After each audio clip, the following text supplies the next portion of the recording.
I feel like I only ever start these videos either in one of my cars or in the place that I work at all week long. That's a problem. But I found these. We have to put up with it for now. Alright guys, welcome back to another video. I don't know what the title of the video thumbnail is going to be of this yet, because it's literally just a last minute thing that's happened. I texted my cousin last night seeing if he wanted to come up to see me with his turbo stuff for his car, and I asked him to bring the supercharger as well for the Starlet.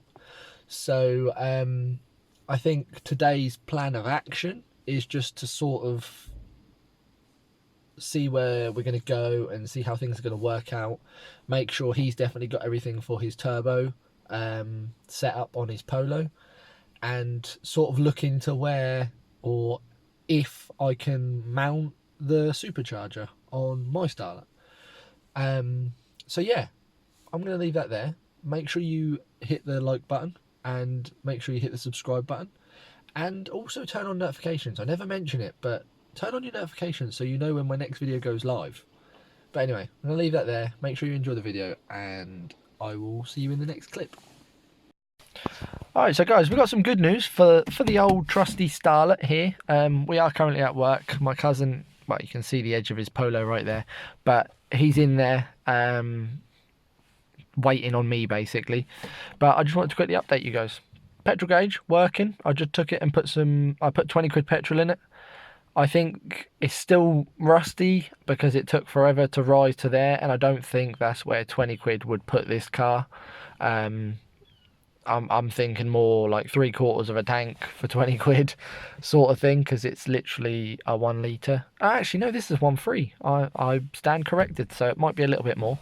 But I still do want to get the petrol gauge, petrol pump out and just try and free it up a little bit.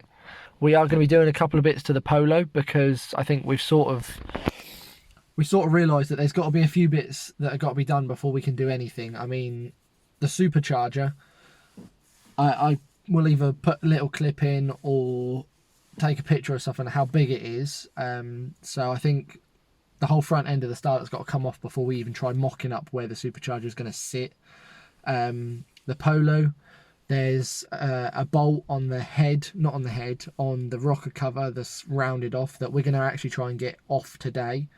And while we're here today, we might as well do a few other little bits. I think we're going to wire in some sequential side repeaters.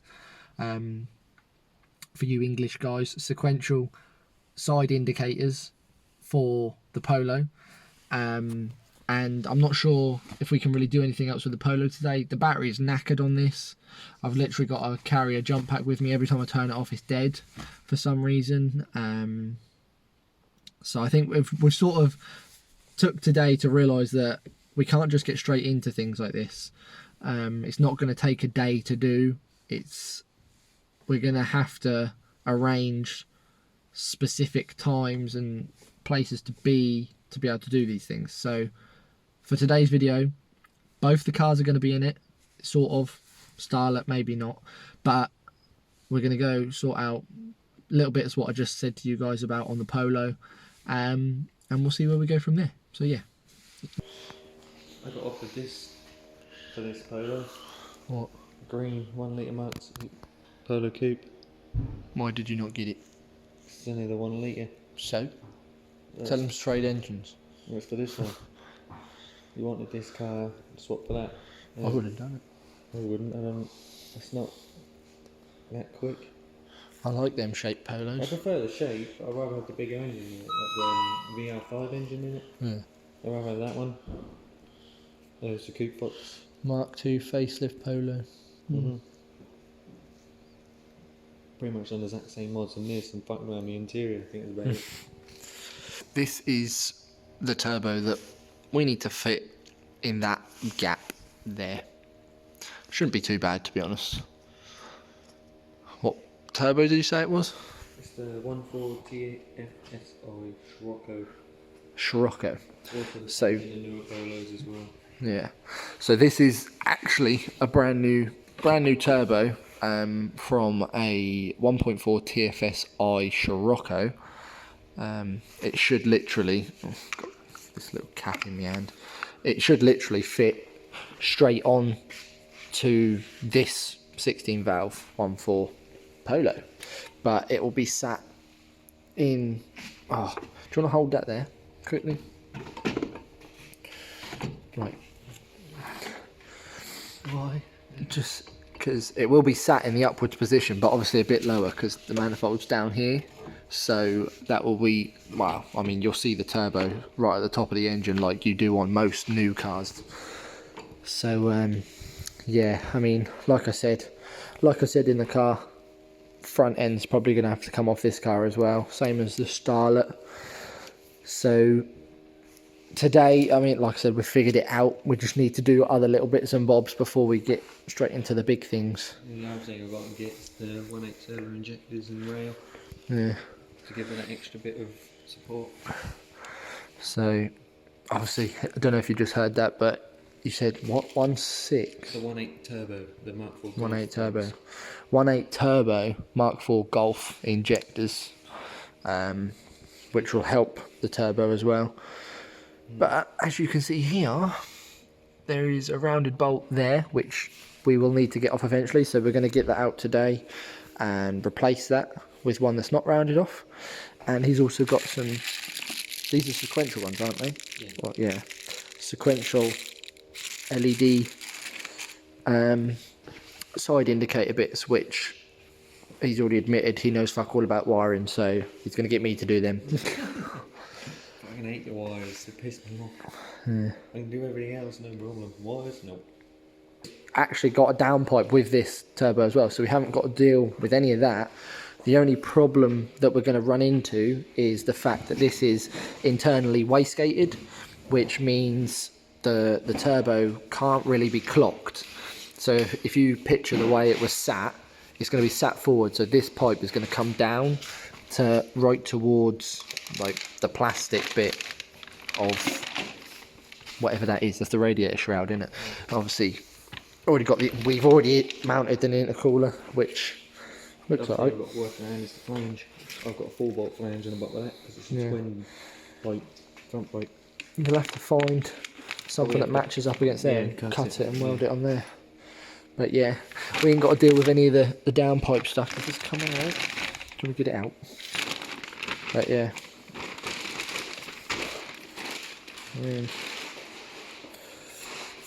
This will obviously just run straight down to sort of where the exhaust normally is located anyway, because of the way the turbo is going to be. It's going to be down like that anyway, so we ain't got to deal with that. It's just the fact of maybe not having the space to fit the turbo in there, but That looks so much small. I'm sure we can sort something out. Oh, and decompression plate. It's so small compared to it changing. Yeah, but it didn't take much to get this screw out. Not going to fucking focus at all, is it? Oh, there we go. Sort of. Just had to hammer a massive Torx into it, and a little bit of heat. Got it right out. We did try using impact on it. I don't know if you can see, but yes, a little bit chewed up. Oh, here he comes. Look. Not even focusing.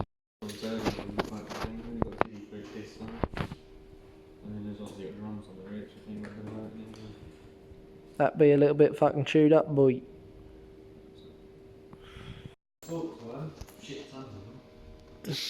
Looking for a new bolt. What? Yes. What, the long one? We'd have to cut it. Oh. Fucking Jesus Christ. Because you've got no wheel arch liner and these things are just covered in mud. So that's that one out. We've obviously got a solder positive to negative, which is pretty goddamn straightforward, just like getting this one out. Sorted. Out she be. So Joshua's now trying to find a bolt to replace the one we got out. And I think I'm going to do the side repeaters next. Do them. And then we might try and relocate this, because at the minute we're not sure if this is on back to front, or Joshua's not sure if this is on back to front, and it does get a hell of a lot of heat soak being right here. So we might try and move it around and out of the way of the heat of the engine, but we'll see. We'll see how that goes. Alright, so I haven't actually updated you guys in a little while. We haven't really done much. We got a bit nosy, took the rocker cover off to see the insides. That's about it. Relocated that filter thing. Looks a bit more ugly now, but works better. What are you talking about? That means it goes fast. Yeah, these means lots of powers. But we've taken all the casing off. It's so much cooler when it actually spin. We've taken obviously all the casing off. It's now sat away from the engine heat, sort of. And we didn't have to do no soldering with the lights, because he didn't realise they came with a plug that just plugs straight into the original factory plug. And there you go, you can see the sequentialness of the light. We just got to figure a way to cover these up so they don't... Have you plopped it back in even though we haven't covered it up? No, I just dropped it. Ah. Why?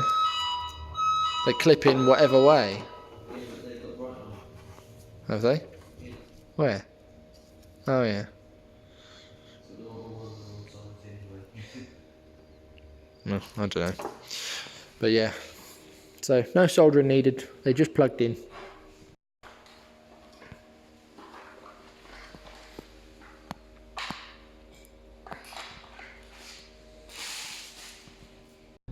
Alright, so guys, we are now back at home. Joshua's on his way home.